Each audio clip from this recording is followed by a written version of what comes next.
নমস্কার বন্ধুরা, আমি অনিন্দিতা আপনাদের সকলকে স্বাগত জানাচ্ছি।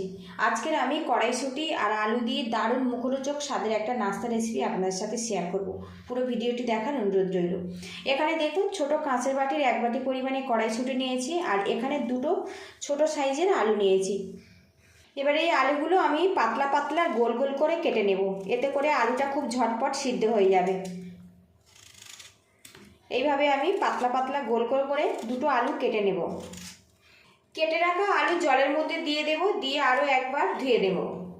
এখানে কড়ার মধ্যে হাফ গ্লাস পরিমাণে জল দিয়েছি, জলটা হালকাভাবে গরম হয়ে গেছে। এর মধ্যে কেটে রাখা আলুগুলো দিয়ে দেব, দিয়ে আমি ভাপিয়ে নেব।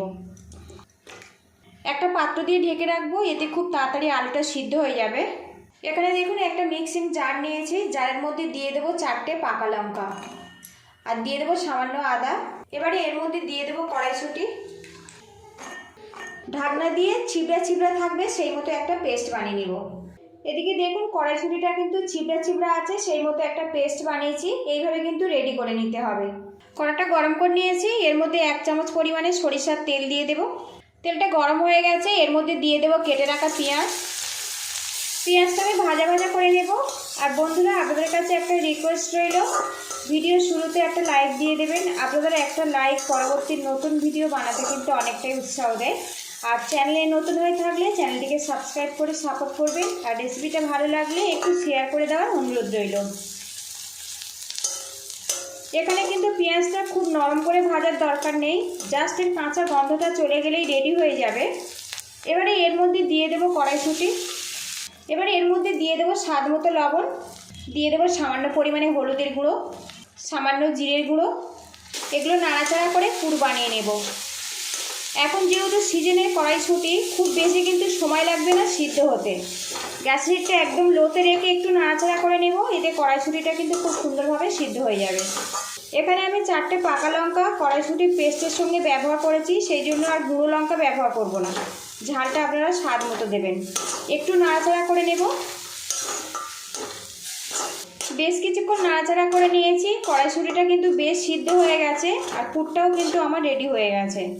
সবশেষে সামান্য গরম মশলা পাউডার দিয়ে দেব, আবারও ভালো করে মিক্স করে নেব, নিয়ে গ্যাসের হিটটা বন্ধ করে দেব। এবার এই পুরটা নামিয়ে আমি ঠান্ডা করে নেব। এখানে দেখুন আলুগুলো সিদ্ধ করে জলটা ঝাড়িয়ে নিয়েছি, আর এখন কিন্তু আলুটা বেশ সিদ্ধ হয়ে গেছে। সাথে কিন্তু আলুটা আমি ঠান্ডা করেও নিয়েছি। এর মধ্যে দিয়ে দেবো সামান্য পরিমাণে হলুদের গুঁড়ো, দিয়ে দেবো সামান্য পরিমাণে ঝাল লঙ্কার গুঁড়ো, দিয়ে দেবো হাফ চামচ পরিমাণে গোটা জিরে, দিয়ে দেবো বেশ কিছুটা ধনে পাতা কুচি। এখানে কিন্তু কোনো রকম ডাঁটা ব্যবহার করিনি, শুধুমাত্র পাতাগুলোই ব্যবহার করেছি। দিয়ে দেবো পরিমাণ মতো লবণ। এবারে এর মধ্যে দিয়ে দেবো আটা। এখানে আমি আটা ব্যবহার করছি, আপনারা চাইলে ময়দাও ব্যবহার করতে পারেন। একসঙ্গে ভালো করে মাখিয়ে ডো বানিয়ে নেব। এর মধ্যে কিন্তু এক্সট্রা করে কোনো রকম জল ব্যবহার করা যাবে না। এইভাবে হাত দিয়ে ম্যাশ করে নেব, তাহলে আলুর মধ্যে কোনো রকম আর দলা থাকবে না। কিচেন স্ল্যাবে সামান্য আটা নিয়েছি, এবার এই ডোটা হাত দিয়ে ভালো করে মাখিয়ে নেব। আর বন্ধুরা, আমি এখানে আমার প্রয়োজন মতো নিয়েছি, আপনারা কম বেশি করে নিতে পারেন। ডোটা পুরোপুরি রেডি হয়ে গেছে। আর এখন দেখুন খুব বেশি কিন্তু নরম নয়, আবার খুব বেশি টাইট নয়, এভাবে কিন্তু ডো বানিয়ে নিতে হবে। এবারে এখান থেকে আমি লেচি কেটে নেব।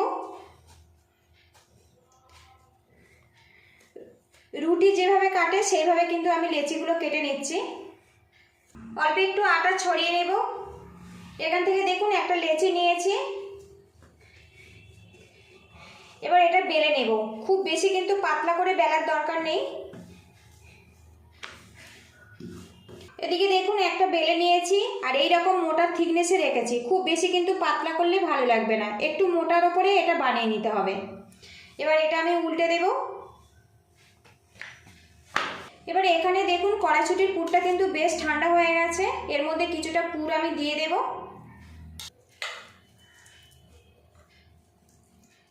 এবারে দেখুন একটা পোস্টার নিয়ে এইভাবে চেপে দেব।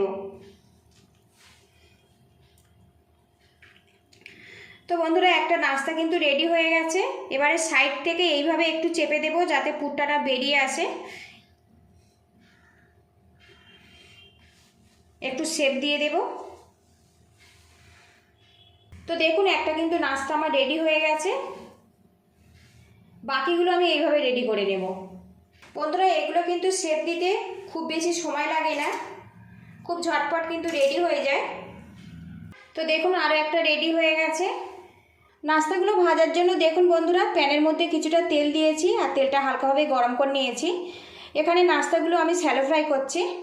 এই তেলের মধ্যে নাস্তাগুলো দিয়ে দেব আর মিডিয়াম হিটেই নাস্তাগুলো ফ্রাই করে নিতে হবে, তাহলে কিন্তু ভিতর থেকে খুব সুন্দরভাবে এগুলো সিদ্ধ হবে। এখানে আমি 2 পিস নাস্তা দিয়ে ফ্রাই করে নিচ্ছি। নাস্তাটা আমি উল্টে দেব আর এখন দেখুন কত সুন্দর কালার চলে এসছে। এখানে আমি যেহেতু আটা ব্যবহার করেছি, এটা কিন্তু অনেক বেশি হেলদি আর টেস্টি। একটু সময় ধরে ধরে এগুলো ফ্রাই করব, তাহলে কিন্তু ভিতর থেকে খুব সুন্দরভাবে এটা কুক হয়ে যাবে।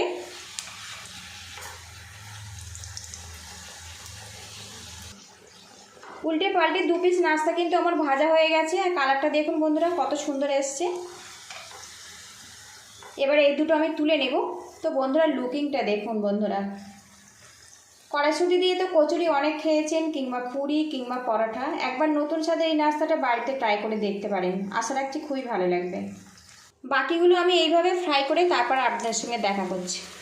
তো বন্ধুরা কড়াইশুঁটি দিয়ে তো অনেক রকমের নাস্তা খেয়েছেন, একদম নতুন স্বাদের এই নাস্তাটা একবার বাড়িতে ট্রাই করে দেখতে পারেন, আশা রাখছি ভালো লাগবে। কেমন হয়েছে অবশ্যই কিন্তু কমেন্ট বক্সে জানাবেন। পুরো ভিডিওটির সঙ্গে থাকার জন্য অসংখ্য ধন্যবাদ। ভালো থাকবেন, সুস্থ থাকবেন, দেখা হবে নেক্সট ভিডিওতে। আর বন্ধুরা এটা আজকের আমি টমেটো সসের সাথে পরিবেশন করব। এটা দেখতে যতটা সুন্দর, বানাতে কিন্তু ততটাই সহজ আর খেতে কিন্তু অসাধারণ হয়।